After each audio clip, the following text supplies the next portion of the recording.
Emil Smith-Rowe bursting into the box, and that is a wonderful finish from Emil Smith-Rowe. It's his first goal in a Fulham shirt, certainly at Premier League level. It's the first of many, and look at the smile on his face. That's a quality goal from a quality player.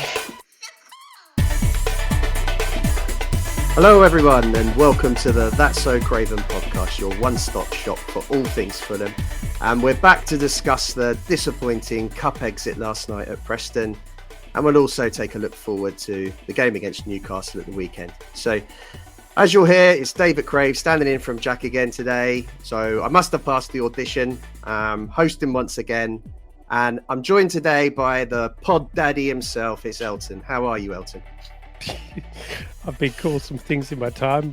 I'll accept that. I'm well, mate. I'm very well. No, I wasn't overly depressed with what I saw last night in bits and pieces. The outcome could have been better, but I'm focused on the big prize here, and I think Marco is as well, secretly. Okay, that's interesting. It'll be good to run through the game. There's so much to talk about in this game today, so I'm really looking forward to it. We've also got making his return and fighting off a really bad dose of man flu. It's our very own Putney perspective, Skibby. So how are you feeling, Skibby? I'm feeling better, but no, it's good to be back and behind a mic and not just sort of coughing on every bloody word. But I'm actually disappointed a little bit, Dave. I was hoping you'd do a nice Jack impression to see if anyone could realise if that Jack wasn't with us today. You know, just be like, joined by Dad. How's it going? My Aussie accent would most certainly offend. So I thought I would... Even better. Good eye, everybody. No, I'll leave that to Jack. That's actually very interesting. It's interesting that you guys think Jack has an Australian accent, because most Australians pick him out as an Englishman. Absolutely. And really? Oh, really? Oh, yeah, 100%. Yeah, it definitely does. The truth is probably somewhere in between. Definitely. As happens when you live in a few different places. But anyway, sorry to interrupt. No, it's okay. Well, I was just going to say before we start, anyone that's following on the live stream, just fire over your questions and Elton will flag them up to us. We'll do our best to answer them if we haven't moved on to the next subject. And as always, we have to talk about our Discord channel, because I was actually using it last night and Skibby was on there too. We were talking during the game about things that had happened. It helped us all get through the penalty shootout, which just felt like it was going to go on forever. I just thought it was fantastic last night. So many people engaging, so many points of view. And I've really advised everyone to log in and become part of it. I'd also advise you to subscribe to our socials and keep up to date with all the content that we're releasing weekly. And yeah, don't miss a thing. So as I was saying, so much to get into about last night, but I guess we should probably start with the team lineup. I think a lot of people had kind of predicted it would be the fringe players who started the game, but I'd be really interested to see how you felt about that. Let's start with Skibby. What was your feelings when you saw the team? I think I predicted about 10 out of the 11. I think I was a bit optimistic. I wanted to see Martial Godot instead of Wilson, just because I think Wilson's had a fair crack at sort of Premier League off the bench. I wanted to see Godot sort of given a bit of a start, given a free rein, and just see what he could do. But yeah, like you say, no complaints, no surprises. Kearney and Reed for me are always going to be, leaders in the dressing room. We don't want to piss them off.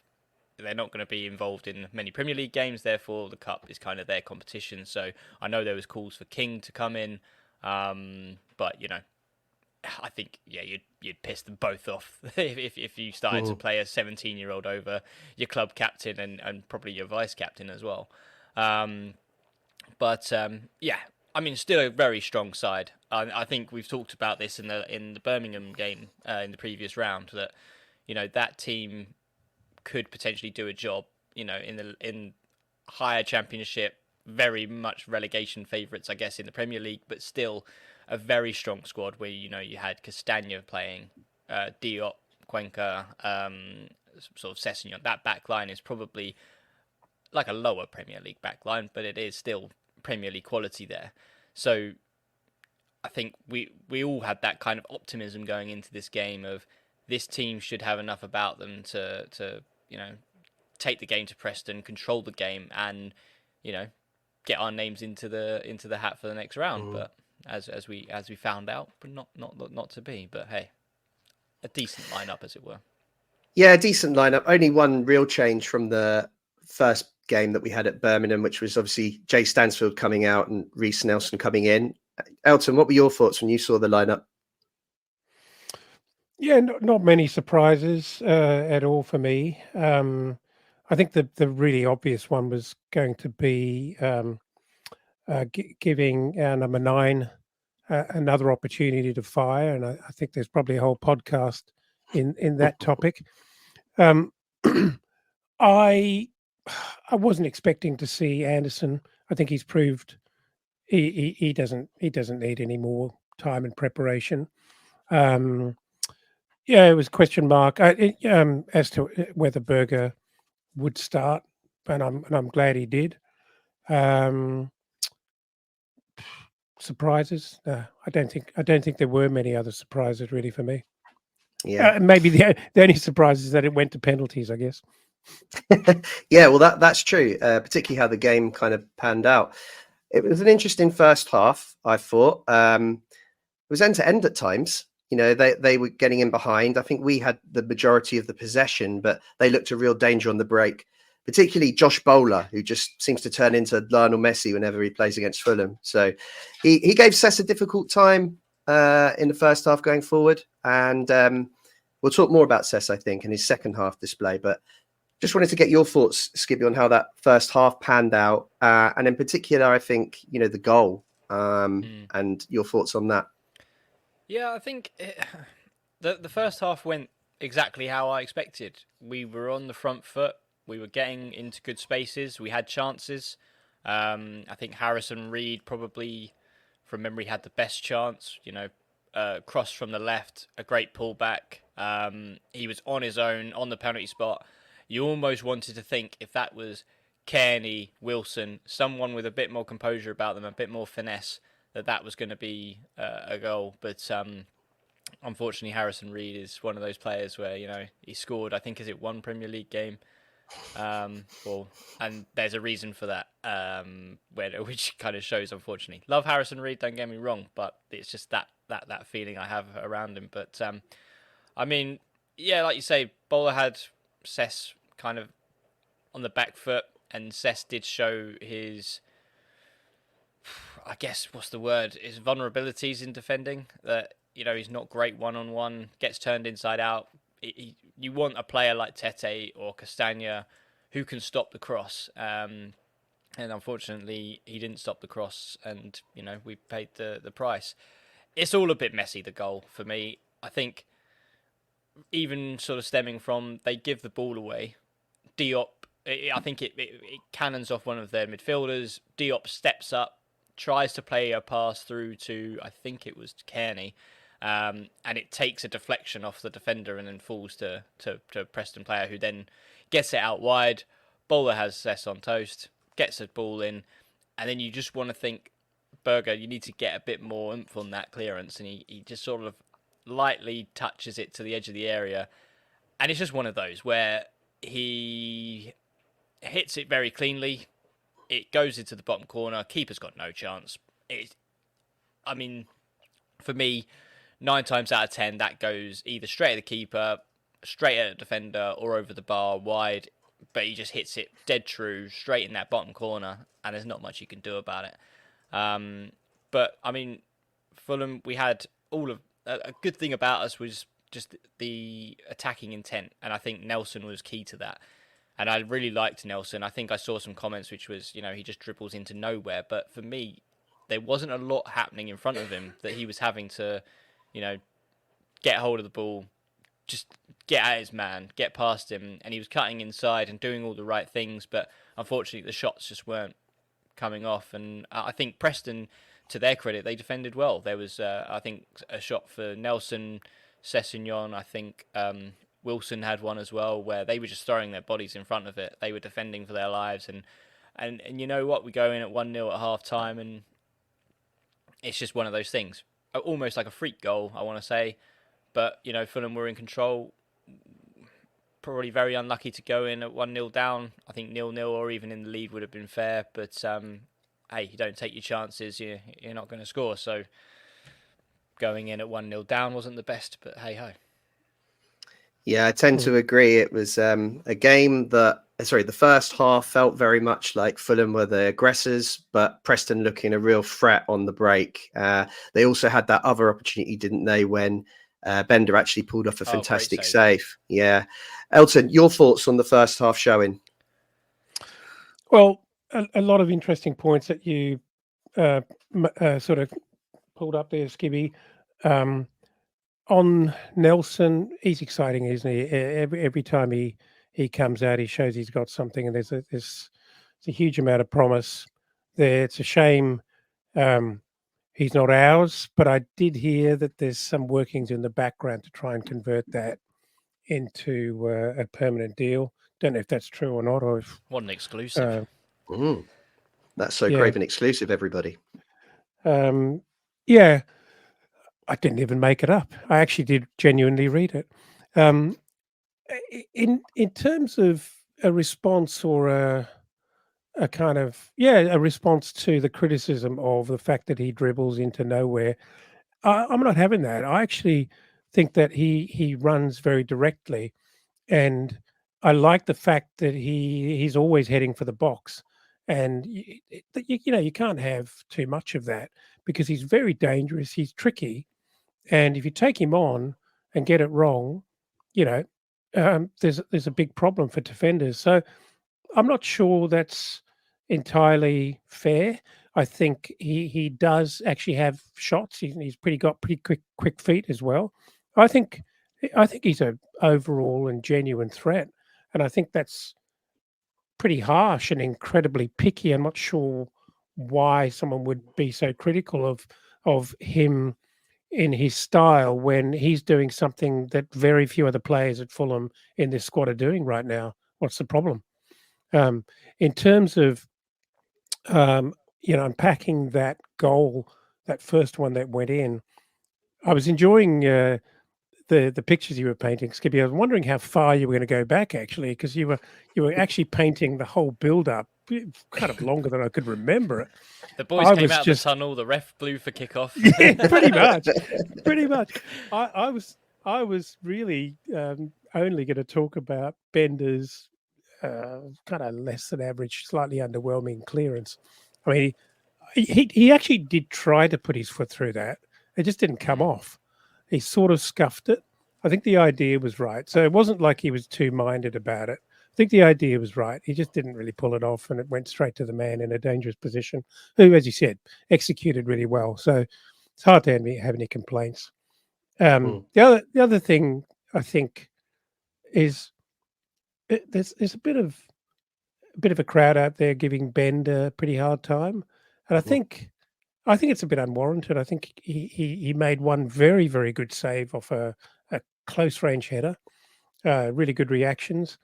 I think in general he did okay. I know Skippy had some comments, which I'm sure he'll make about his performance on the penalties, but I thought he was pretty good. And as I said to you guys on the internal chat, I really wouldn't be anxious if he had to turn up and put the gloves on in a Premier League game for us. As Jack mentioned over a coffee earlier today, probably happier if it was a Man City game that we could throw anyway, and probably not feel like we were under too much pressure to get a result. But look, in general, we absolutely dominated that first half. And I think the overwhelming problem we've got and have had for a little while really is that whether it's our first team on a Saturday or our second team, which was last night, let's be fair, a good second team, Premier League quality, lower half Premier League quality, you'd have to say. But what we're really, really missing is just like a firecracker, dangerous striker who doesn't need perfect service and things teed up for him, who can just go and get the ball from, a number of different circumstances and create absolute mayhem and just have a lot of shots on target, some of which have to just come off. We just don't have that, and I'm not in the camp of baying for Mooney's blood at all. But if you have that much possession and that much dominance, there has to be more goals going in the back of the net. Sure, we could share that around and look for responsibility all around the forwards, but we at Premier League level versus a Championship side, we should be with that level of dominance. We should be 3 goals ahead at halftime. Yeah, it's hard to get away from that, and I think it's kind of been the story of our season so far, is that we haven't kind of scored goals when we've been on top, when we've been creating chances. Sorry, we can put that. Oh, am I back? Look like we got a little bit cut off there. Yeah, it looks like we haven't been scoring goals when we've been on top in games, or enough goals when we've been on top in games. And that's a mixture. I think it's down to, striker being a little bit out of form, and a little bit underconfident. And I think it's a little bit down to just moves kind of breaking down, the final ball breaking down at the last moment, which has been a bit disappointing. And I think everyone's starting to feel that frustration. I think that was very evident in the second half, where there was ample crosses going into that box, and just no one getting on the end of them. I mean, you wouldn't say that the goalkeeper had lots of good, made lots of good saves in that half. It was just we weren't getting on the end of the final ball despite all of our attacking intent. Is that how you saw it, Skibby?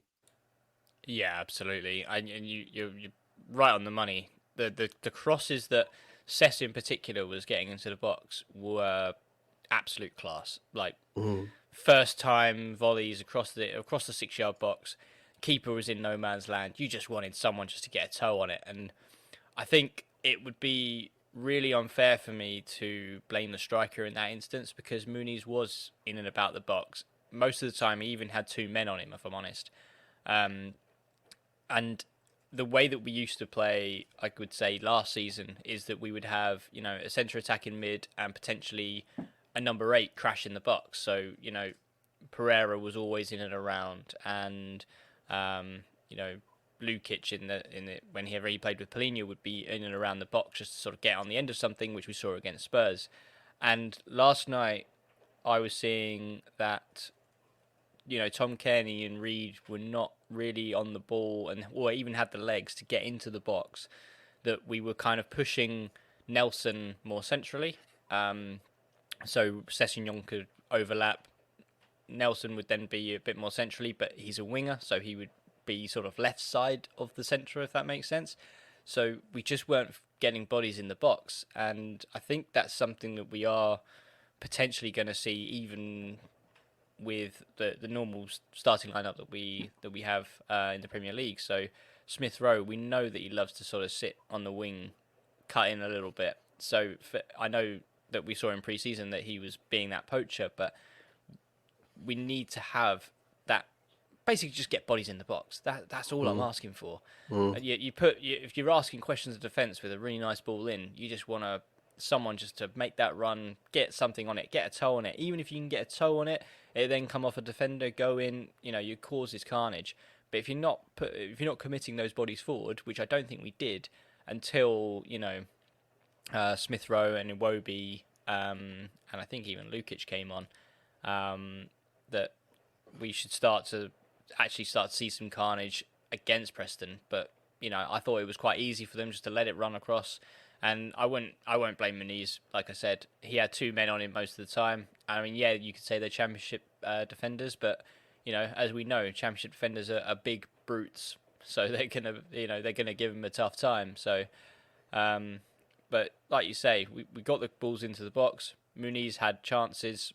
There was I think a header from after Harrison Reed hit the bar.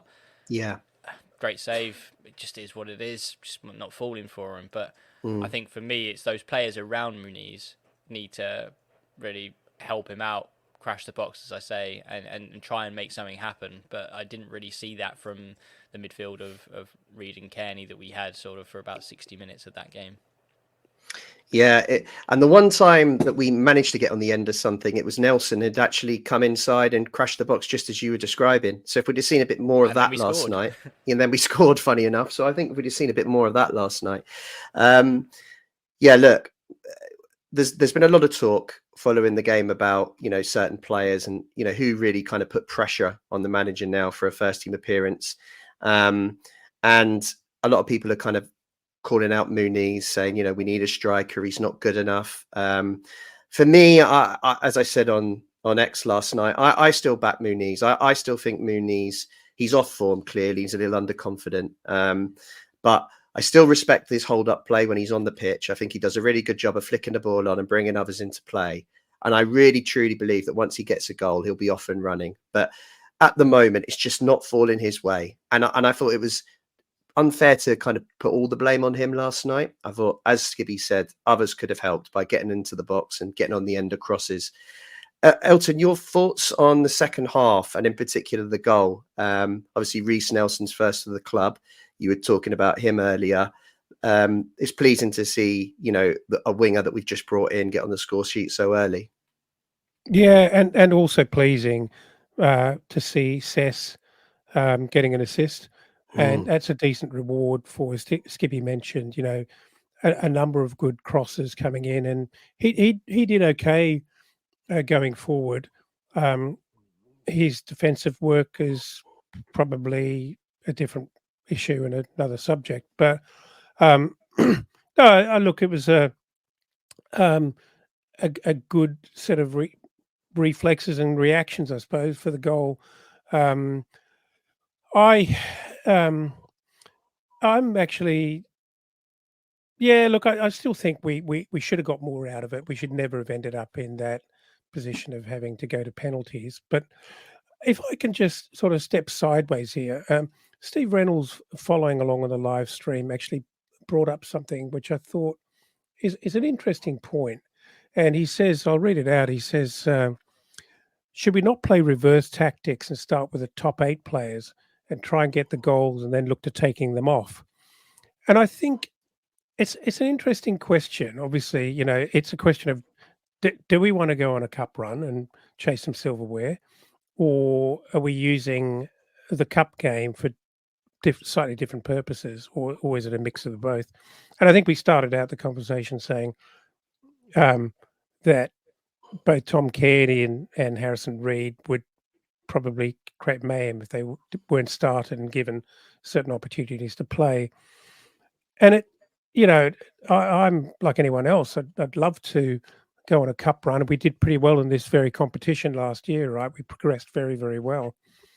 But it kind of shines another light on the challenges that Silva's having, you know, 6 weeks into the campaign, and he's still trying things, trying to work out something in the midfield, trying to give players, new signings, a chance to get minutes, get match fit. And it's all kind of a bit late, really, for a Premier League elite level competition. So I'm just wondering, he'd never admit to having no ambition in a cup, but it felt to me like he picked a second 11 and sort of early in the competition with a bit of a hit and hope. We should knock these guys over with our quality second 11. And I don't think he had any intention of overworking some of the better players just in order to get a couple of goals ahead, only to bench them and then, you know, progressively finish the game with a second 11 protecting a lead. I don't think that was his intention in any way, shape, or form. And partly because he's got other objectives. You know, his Saturday objective has to be to try and work out. Well, I don't think he solved many problems last night in defensive midfield, but he is surely reluctant to overwork some of the key players, and he doesn't have the luxury. He hasn't had the time. What do you guys think? Well, I think it's less about overworking the first 11 and more about getting minutes to the the fringe players and giving them time on the pitch to stake their claim. And actually, it's always a bit of a gamble when you make so many changes. And we've seen that over the last 2 seasons. 2 seasons ago, we made 11 changes and we lost to Crawley in the first round.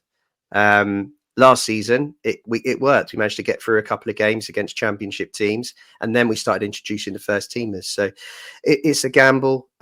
Silva's backed his second 11 to get the result.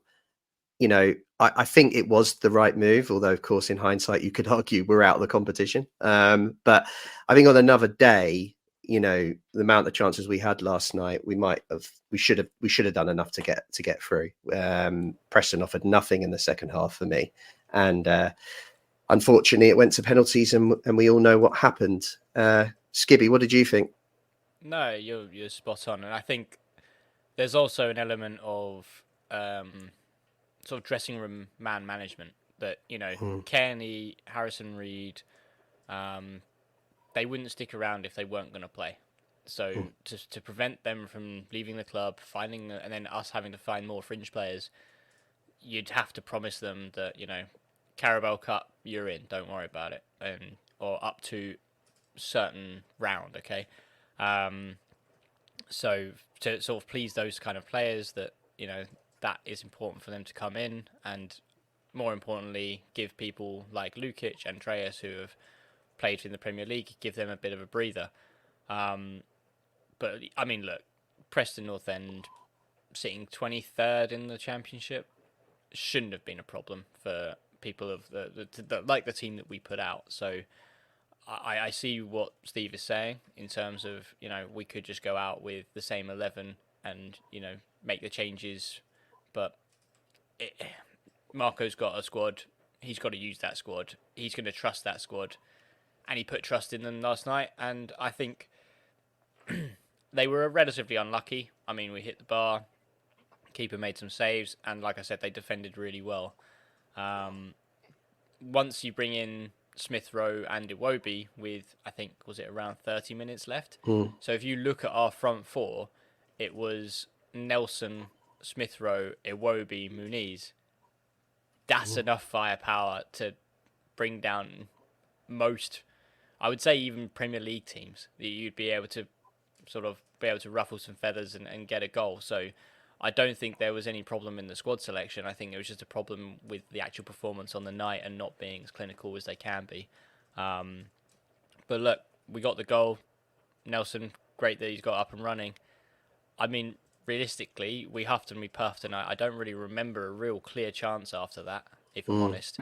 We brought it, and then we started to bring in players who could take penalties rather than, actually starting to sort of look to win the game. So I think, Raul Jimenez came on and Lukic just to really sort of be more there for the penalty taking, which rather than winning the game.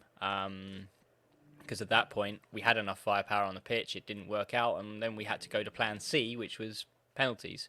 And I mean, given the score on the penalties, we made some good choices there because they all, apart from one, scored. So what can you do? But I think it's just one of those things in the Cup that these results happen. They haven't happened to us in a while, but here it is. Well, interesting also why you say that man management is important, and in our kind of dynamic, it really, really is.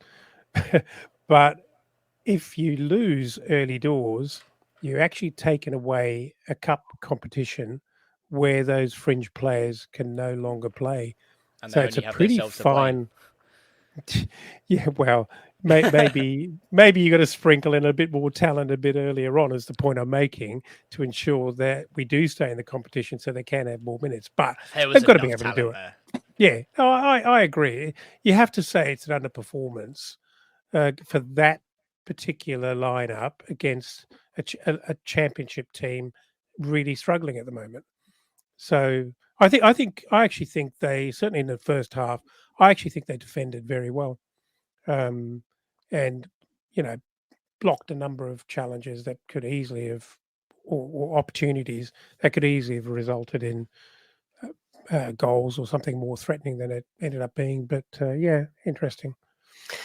I think, we mentioned it earlier about Sessegnon's kind of troubles defending 1-1 in the first half, but I think it'd be remiss not to mention the threat that he was and the threat that he posed in the second half last night.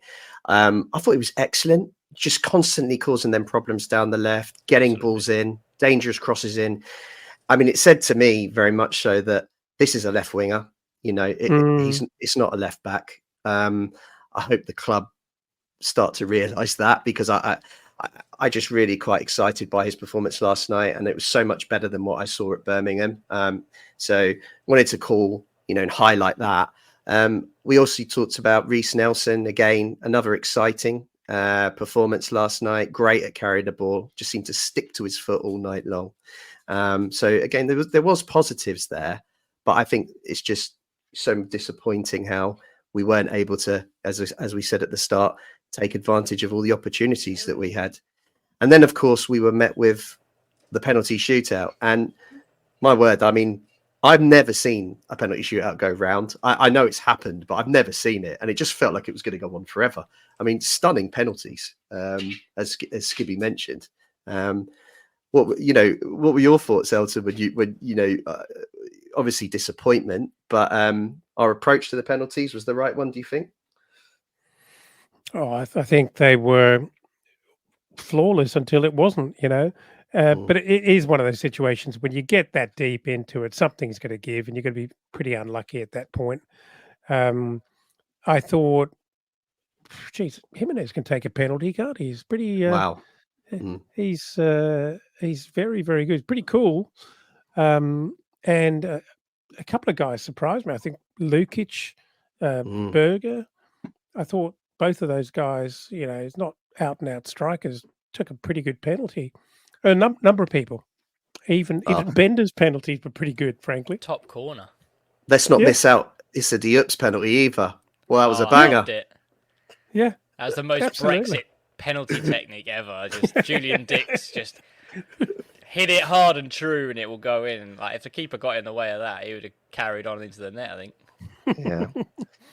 No, it was disappointing, wasn't it? Entertaining for sure. But I think if you're relying on having to score, 16 penalties and beat the other guy, you've left it too late. You've left it too late. And it was interesting in that when we were talking in the Discord channel while the game was going on, there was a few comments that the penalty spot's starting to look a bit, messed up as we're getting later on. And it did make me wonder when Castagna took his, if that might have been, part of the reason why he ballooned it over. But yeah, no fault on Castagna. He's as always, he's so reliable, and unfortunately, someone's got to miss. So there we go. But call out is Bender's starting position. So I'm not a goalkeeper coach. I'm not a goalkeeper by trade, but I know the logic of goalkeepers in general is to narrow the angle for players to score. Whether it be a penalty, whether it be, 1-on-1, narrow the angle, give him less things to aim at. But he was starting about a yard inside his own goal, which meant that if he leapt forward, then he was still kind of on the line. Whereas it's almost like, in my head, you've got to be 1 foot on the line and push off from the line on the way that you're going to go. So there was points where I was just thinking, he's not getting anywhere near these. And I don't know if this is just his technique, a goalkeeping coach thing that we've got, but I even saw a comment of Steve Reynolds, why didn't we bring Leno on for the penalties? Because Leno doesn't save penalties either. But that's just another thing. I think, was it Leno's only... Has he actually saved one yet? Because I know it was something really similar, that it was like, he's either not saved a penalty or he's only saved one in his entire Fulham career. But, yeah, there was just something really off about the way that he would start the penalties, and you just didn't feel confident that he was going to save one. I mean, the one that he did save was a piss-poor penalty that was sort of down the middle just to his left. But kind of hit his knee, didn't it? I think so, yeah. And it was just other penalties. He just didn't get anywhere near them. And I mean, that was only a minor criticism that I had, which is, what are you doing? But unless that's, like I said, unless that's what the coaches have been working on and that's what his technique is, I'm happy for him to prove me wrong. But yeah, it was a bit weird to watch. Yeah. Okay, so should we switch attention? Look forward to the weekend. We've got a massive game at home to Newcastle, and I personally think that this is quite an important game because our run after this, I think, is tricky. After Newcastle at home on Saturday, we go to Nottingham Forest away, which I think we lost there last year, and I think they've improved. And then we have City away and Villa at home. So this home game here feels like an opportunity to give ourselves some breathing space, and we need things to click. I mean, what are we expecting from? Are we expecting any changes on Saturday, Elton? Or I'm not sure anyone really did enough last night. But what are your thoughts? I can't. Well, the question might be, because in my head, there's the jury's well and truly out still around, who our 6 and 8 pair are, and the question might be whether Berger's done anything or enough to suggest that he partners with Lukic, and maybe Pereira either goes to the bench or,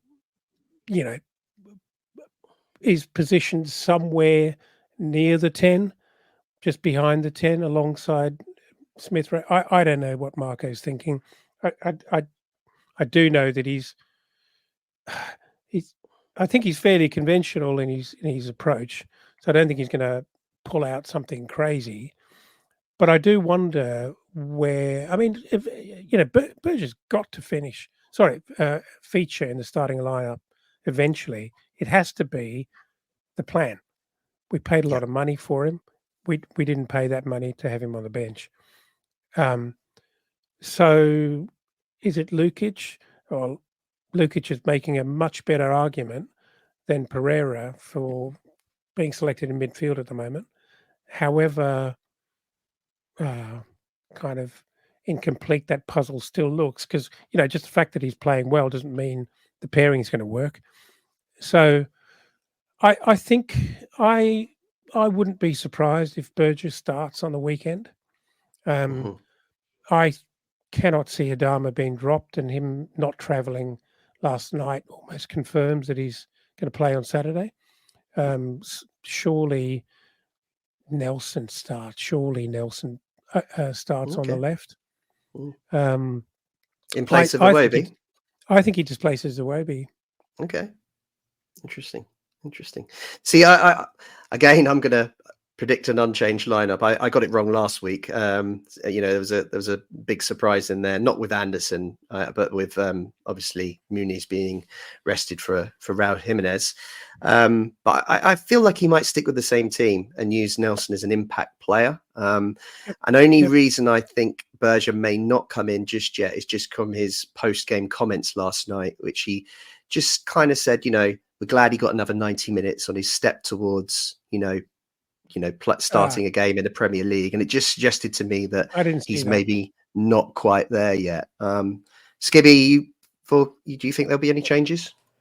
I don't think there'll be any big changes. I think he'll keep Iwobi, like you say, Nelson as a impact, but could definitely make a statement if he comes off the bench and plays as well as he did in the last 2 games. I think there's an interesting one that I want to be clear that we're still in transition. We're still trying to work out how we fill a gap like Polina. And I like the idea that what Marco is going with, but I think it's going to take time to complete, which is, Andreas in that number 8 really allows us to open up attacking, really, in an attacking sense, that when we've got the ball and we're going forward, that almost Smith Rowe loves to take his position on the left-hand side, which we talked about.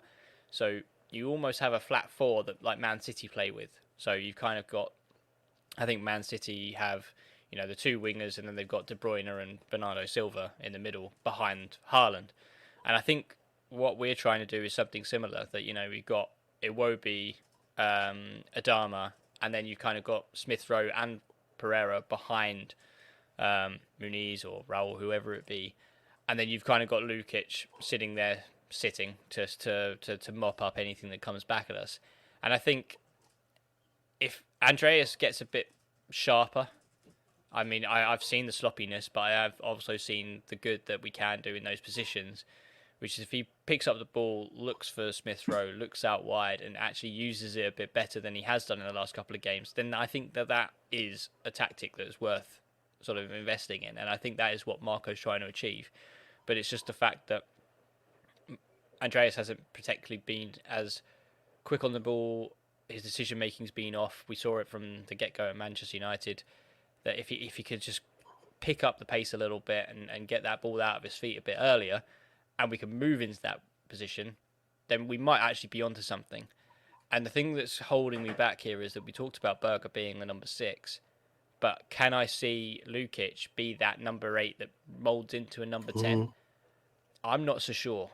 We saw him as that number 8 partnering Polina, and it just didn't work. And I think a lot of people are going to call, and this is something which I've been love reading.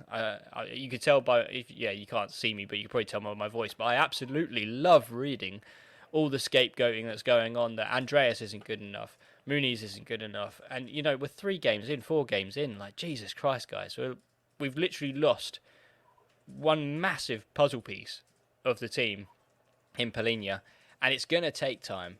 We've not done a like for like change, and we're not gonna, fill a Polina like for like with Berger. It just doesn't work. Especially the fact that he didn't have a preseason doesn't help. But anyway, we are changing the way that we're playing. We are trying to fill that gap with a mentality and a philosophy rather than actual skill set, and that's going to take time. And I think, the sooner we realise that we're in that transition, whether we actually see a difference. I mean, we're going to have to see some kind of improvement against Newcastle, because if I don't think Andreas is cemented in that position. If he drops another sort of 3 or 4 passes which he doesn't make because of his lack of indecision and things like that, then yes, then we're going to start seeing problems. But if we're starting to see, gradual increase in the performance, then for me, it's going in the right direction. Take the West Ham game, for example. We were dominant in that first half. Andreas picks up the ball exactly where he's supposed to. He looks up, he gets the ball out of his feet, he picks out Smith Rowe. Oh, look, we're in behind and we score. Like that, for me, is progress. And that is something which I like to see. And I think that's part of me is now thinking that, we're onto something, and I understand the mentality and what Marco wants from the team. But whether we can, build on that and start to see a bit more consistency in that midfield play, then we can, then I'm excited for it. And it brings a great problem that Berger comes in. Where does Lukic go? Where does Andreas go? You've got all this fantastic quality in midfield. But as long as we start seeing that going forward, I can't see him changing it. That's the long answer. But for me, as long as we can keep moving in that momentum in the right way, using Andreas and then Lukic, Berger as the sort of number 6, which allows us that flat attacking front 4 behind the striker, then suddenly we become a bit more of a force that hopefully we can start to see us pick up points and push on from there. Sorry, the bit I don't actually understand is, notwithstanding the fact that the Burgess signing was very late, and he's going through the Marco Silva onboarding process at the moment, and Lukic is playing well to frustrate the process further, and Andreas isn't performing, but Marco's going to persist with him, and all but the haters could see how this could really work out for us if Andreas actually came off. It would be a clever reinvention of certainly the Andreas at Fulham. But if Lukic continues to do well in the 6, are we really? Is that really going to happen? That Berger never breaks through and never starts? that would just doesn't seem likely to me. It just can't be part of the plan in Marco's head. He must be believing that Berger eventually, when he's come out of the other side of the onboarding process, he starts and he's a key part of our defensive midfield. That's a great point. We're definitely not settled yet as a team, and I think there will be a little bit of chopping and changing until we find the right balance. But great point by Skibby. We must be patient through the transition. We have lost a massive part of our team in João Palhinha.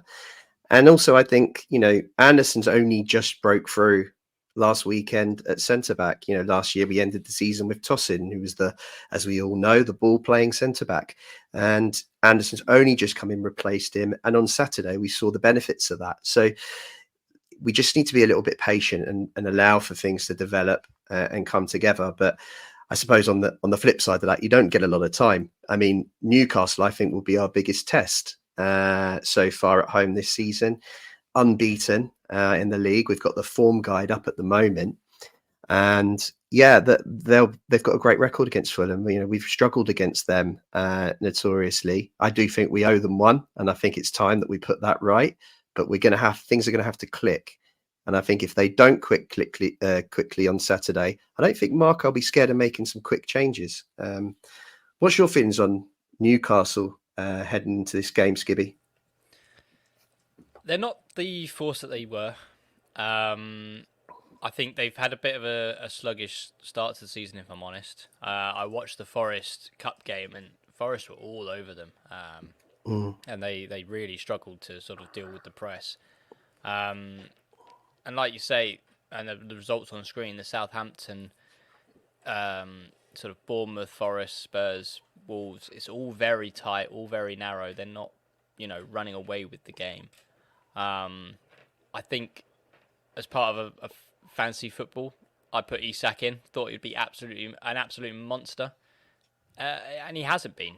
I think he's had opportunities, but he just hasn't been the same sort of player that I expected from last season. So I think Newcastle were a funny one. They haven't really lost many players. If anything, they've gained players with Tonali coming in from his ban, who I think is a really good player. I just think it's going to be an absolute mixed bag. I think if Newcastle play how they've started the season, then we should be able to have chances, get in behind and dictate, and have the opportunity to dictate the ball.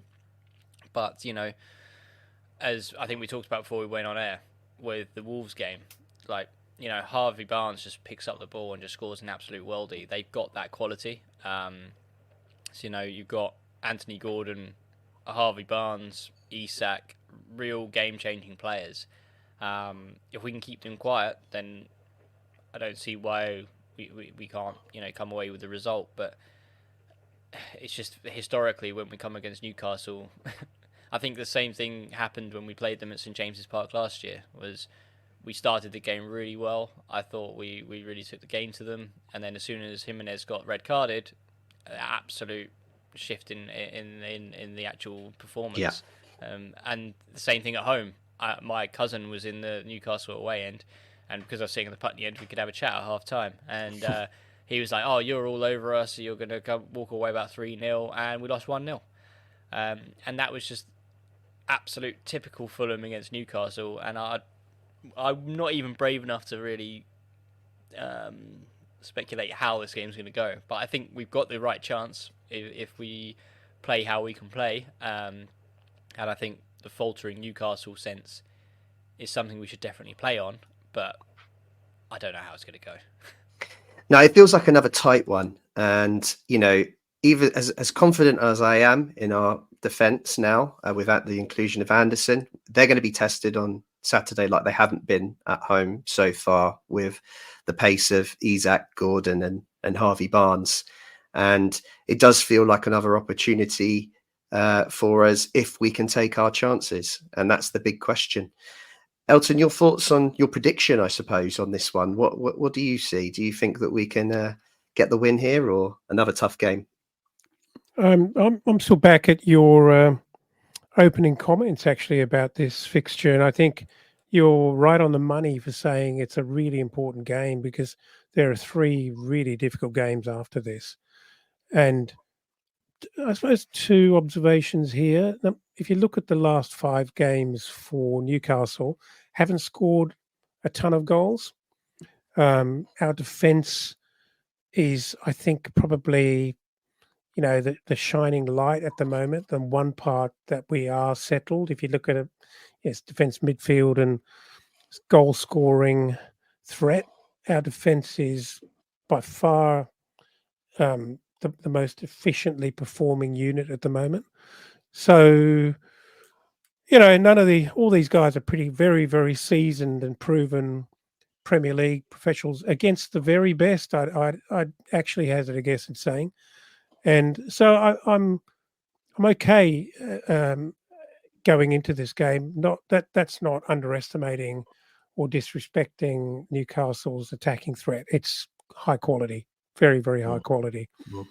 But I think our problems lie kind of elsewhere. It's about how we find a way to score goals, not so much how we stop them scoring 3. And the other big benefit is here, in that run of 4 games to come, I'd be feeling a lot more uncomfortable if this was at St James's Park at this stage of the season. We're good at home, and I think we have a way of confining even the better teams. I won't say all of them, but certainly the better teams who are in good form and are dangerous. We've got a way of actually narrowing the game and actually knowing how to play at Fulham, at Mm. Craven Cottage. And I think Anderson just steadies that ship even more. So don't ask me to pick I'm the going to press result. you. I'm going to press you. Yeah, Go on. yeah. I Yeah, look, a 1-0 result would be outstanding. Mm. But it seems, having praised our defences so highly, it seems unlikely that. Who knows? Maybe we can keep them out. That'd be a really, really good result if we can get a clean sheet against Newcastle, nick one. For sure. Obviously, I think it seems pretty clear that perhaps through no fault of his own, Muniz probably didn't do enough last night to force Jimenez out of the starting lineup. I'm sure he'll get minutes even if Jimenez starts, but it seems pretty likely that Jimenez is going to start.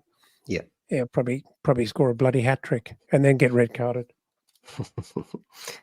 And Skibby, your prediction? I think it will be. I'm thinking about 2-1 Newcastle. I think they'll. Ooh. I think we're going to lose. Mm. I Wow. think it's just the way that I think Newcastle just keeps squeaking results. I think it's going to be one of those games. A tough afternoon. Yeah, I'm kind of going to go in the middle. I think it might be another draw, another 1-1 draw. Unfortunately, my heart says that we can take our opportunities and win 2-0, but my head says it could be quite similar to Saturday, a very tight, edgy game, and yeah, only a point, which would be a bit disappointing, wouldn't it? So. Okay, so one thing I did want to point out ahead of Saturday's game, I just saw this online before we logged in. Make sure you update your Apple Wallet, because I checked mine and the pass had disappeared from my Apple Wallet. And what you have to do is log back into your settings, and once you're in the Apple Wallet, there's you can turn it off and turn it on again, basically, so that expired passes come back up into your Apple Wallet. Go back into your Apple Wallet, press the little eye icon, and you can refresh it, really, and it will refresh to the Newcastle game. I think a lot of Apple phones are going to have this problem.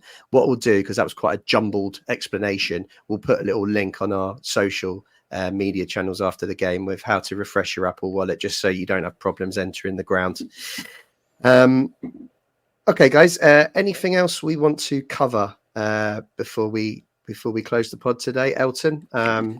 Yeah, just another thought that came to me.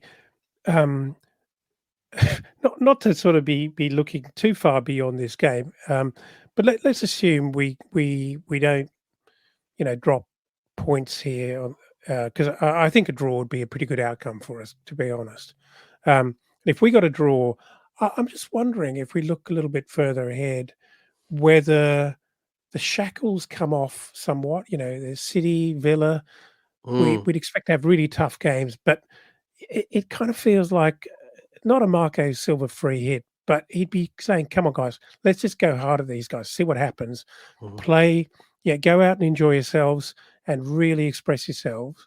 And maybe even the Forest away falls into that category. And I'm wondering whether there's something sort of in the wind coming up here in terms of the little run of fixtures, which may just kind of release a little bit of that stiffness in the squad, and maybe we find a little bit of fluidity. Yeah, Skibby, any final thoughts on the game? No, I think you're onto something there. I think the Forest one, not so much. I think that is a result that we need to make. Just because that when you look at the fixture list, they're the sort of games where you need to pick up points before you get dragged into something serious. But not saying that we will, but definitely Villa and Man City, because I don't know if you've seen, but they're actually, I think Rodri was talking about players going on strike because over the fixture list of basically just the cramming in the games. They've changed the format of the Champions League, makes it way more confusing, way more games. So a lot of them didn't play yesterday because they are still in the Carabao Cup, but they had to play Champions League. So I think their Carabao Cup is next week or something. Yeah, but it's all really confusing. But that fixture congestion, we're now starting to see that, and we're now going to start to see a big run of games, especially for Man City, Villa, and whoever are in the Champions League. So that we can start using that to our advantage by having some sort of fresher players. And I mean, I'm not going to say that we're going to beat Man City, but I mean, I'd probably be over optimistic just to say that Villa would be something that we could potentially take or take the game to. But you're going to have a better opportunity now than you would, earlier on in the season or later on in the season when potentially they're not in these competitions. But it's an interesting point to sort of think about. Yeah. Can we have a quick look at the league table, Elton, just before we finish?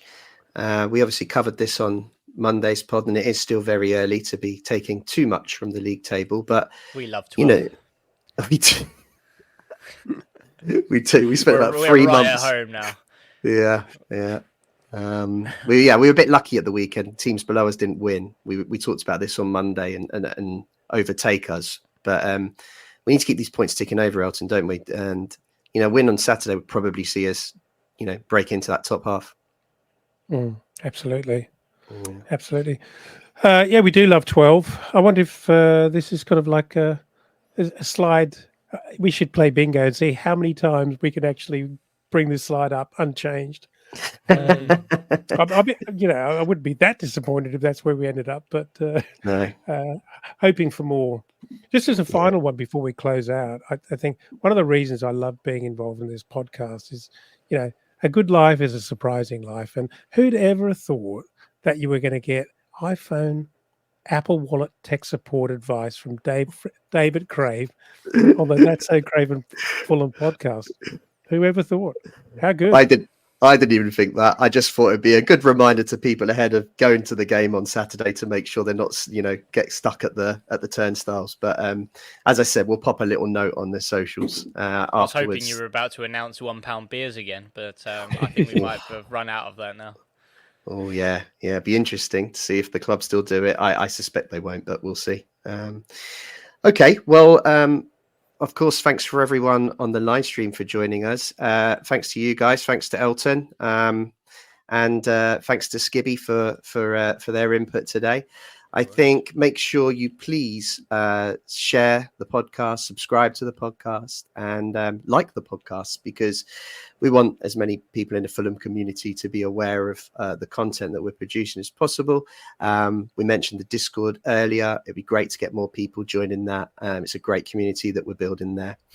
We'll always be back later this week. We'll be back on Sunday after the Newcastle game to review that match. And hopefully maybe Jack will be back with us, which would be fantastic. And of course, Sam too. So thanks again, everyone, for listening. And as always, come on, you Whites.